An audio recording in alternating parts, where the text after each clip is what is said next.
Hi, I'm Vanessa Seder with Maine Lobster Now, and today I'm going to be teaching you my favorite way to boil lobsters.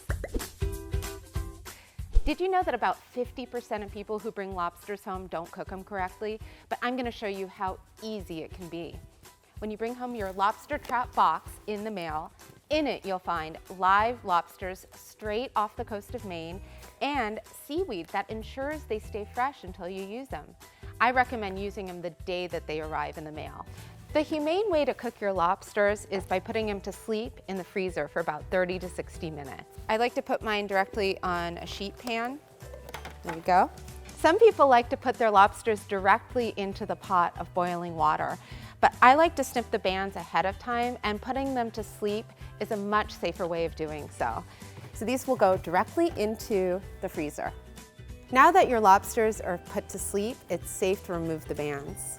Bring water to a rolling boil. Add a 1/4 cup of Maine sea salt per gallon of water to match the salt content of the ocean. Put your lobsters into the pot, leaving the lid off. The weight of the lobster determines the cooking time. For example, a 1-pound lobster cook 8 minutes, a 1 1/4 pound lobster 9 to 10 minutes, a 1 1/2 pound lobster 11 to 12 minutes, a 2-pound lobster 15 minutes, a 2 1/2 pound lobster 20 minutes, and this big guy here, a 3-pound lobster, 25 minutes. When your lobsters are done cooking, transfer to a sheet pan with ice to cool. Now that our lobsters have cooled, we're ready to plate. I like to serve mine with a squeeze of lemon, some fresh herbs, of course some drawn butter. Have your own Maine experience with Maine Lobster Now.